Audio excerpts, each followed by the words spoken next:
Bonsoir Sandrine Renel. Bonsoir. Merci d'être avec nous sur BFM Lyon. Vous êtes l'adjointe aux solidarités et à l'inclusion sociale à la ville de Lyon.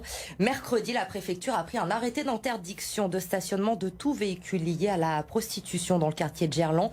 Hier après-midi, 24 heures après seulement, une opération de police a été menée pour faire partir les camionnettes. La préfecture n'a pas perdu de temps finalement.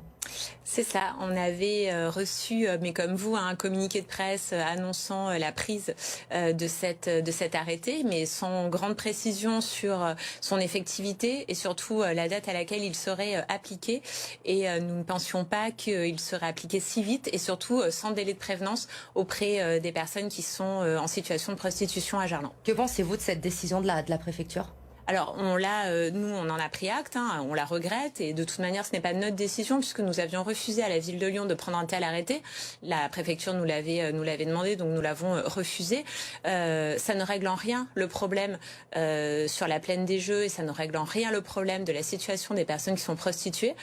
Au contraire, ça ne va faire que le déplacer, et on partage la vive inquiétude des associations, comme par ailleurs des travailleuses du sexe, qui vont se retrouver isolées. On ne sait pas où c'est qu'elles vont atterrir, on ne sait pas où c'est qu'elles vont pouvoir s'installer. Pour autant, elles vont s'installer quelque part. Donc, on est assez inquiet sur le devenir et sur les suites des jours qui viennent. Est-ce que vous travaillez justement avec la préfecture sur ce sujet ?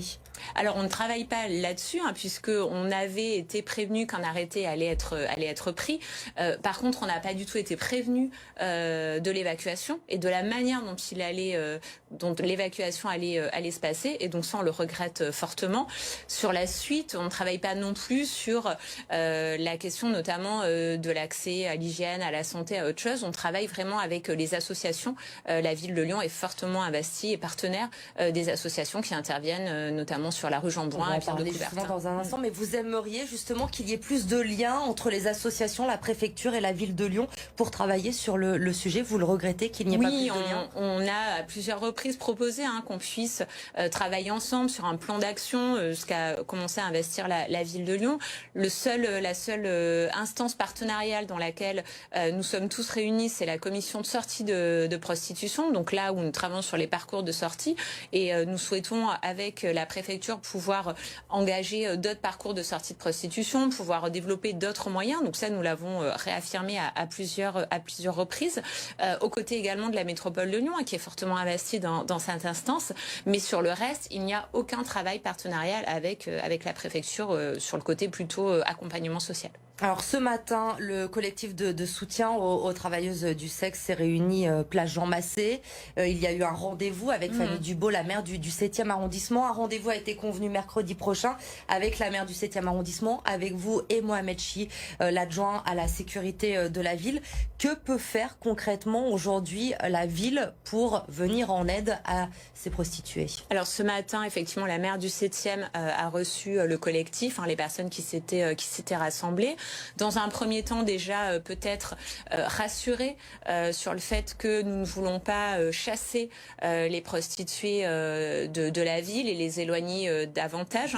Ce n'est pas ça. Notre position, elle est assez claire. On souhaite lutter contre les réseaux de prostitution et contre le proxénétisme. Donc, on est plutôt là pour justement accompagner, soutenir, travailler véritablement à des mesures plutôt de protection pour ces personnes.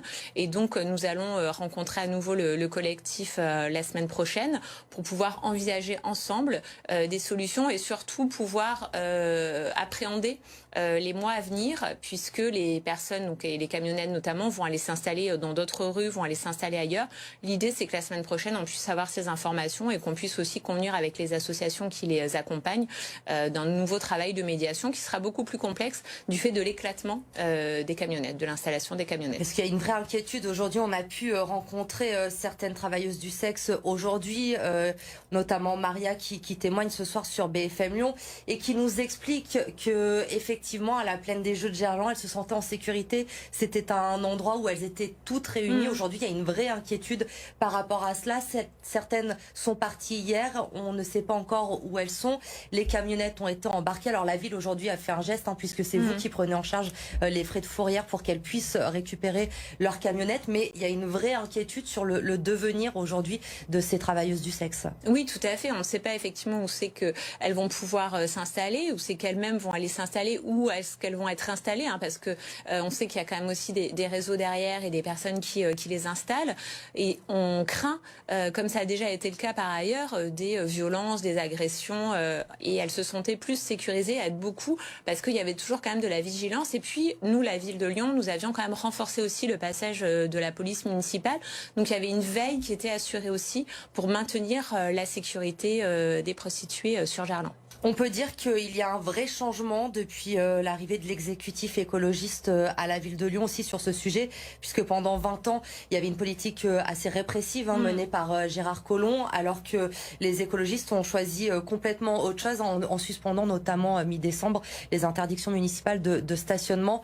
Vous faites complètement l'inverse de ce qui a été fait pendant 20 ans à Lyon. Oui, tout à fait. Et du coup, là, c'est pour nous un peu un retour en arrière avec cet arrêté préfectoral, puisque ce que nous avions refusé de faire sur interdiction de stationner dans cette zone, finalement, c'est la préfecture qui a pris cette décision.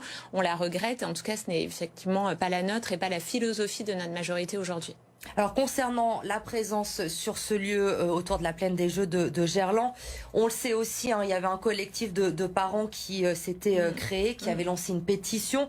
Dans un communiqué hier, le collectif se réjouit de la décision de la préfète et déplore, je cite, que la mairie soit restée dans le déni et l'attentisme et ait toujours refusé de nous entendre et donc d'assurer la protection physique et psychologique des enfants. Vous répondez quoi à ces parents? Alors, c'est pas tout à fait exact puisque on a été à l'écoute des parents, que la ville avait engagé aussi d'importants travaux de sécurisation de la plaine des Jeux et de sécurisation aussi en occultant la vue à hauteur d'enfant entre la rue Jean-Brun notamment et la plaine des Jeux. Donc là, on arrive à la fin des travaux. Ça a été effectivement très long et on entend que des parents puissent... Vous comprenez cette inquiétude des parents? On comprend cette inquiétude. Moi-même étant parent, je comprends aussi tout à fait à la fois l'inquiétude et puis le fait que les parents n'aient pas envie que leurs enfants de 8, 9, 10 ans aient vu aussi ce qui était partagé par les personnes prostituées qui, elles non plus, n'avaient pas envie de se donner en spectacle devant des gamins. Donc on a pris les mesures nécessaires et donc avec cette clôture qui va occulter aussi et qui va sécuriser quand même la plaine des Jeux. On a rencontré dernièrement l'UNICEF et on avait prévu aussi de pouvoir organiser une rencontre pour réfléchir aux entrées et réfléchir à un nouvel accès sur la plaine des Jeux pour éviter justement la confrontation entre deux publics qui n'ont pas grand-chose à voir ensemble, effectivement. Alors leur présence dans ce quartier, elle ne date pas d'hier, ça fait plusieurs mois. Rien n'avait été fait. L'argument avancé aussi, on le sait, c'est la Coupe du Monde de rugby et la présence des All Blacks notamment qui vont installer leur QG sur les installations du Loup. Finalement, c'est la Coupe du Monde de rugby qui a fait bouger les choses ? Alors, qui n'a pas fait tellement bouger les choses, parce que si vous lisez assez bien le communiqué ou l'arrêté, c'est jusqu'au 31 octobre.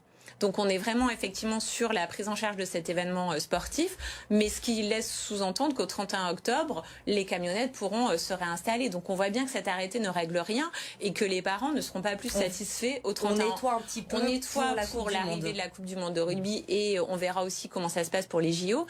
Mais on voit que c'est quand même temporaire et que c'est un temps donné, mais que ça ne va pas régler de toute manière cette situation-là sur du long terme. Merci Sandrine Renel d'avoir été notre invitée ce soir sur le plateau de BFM.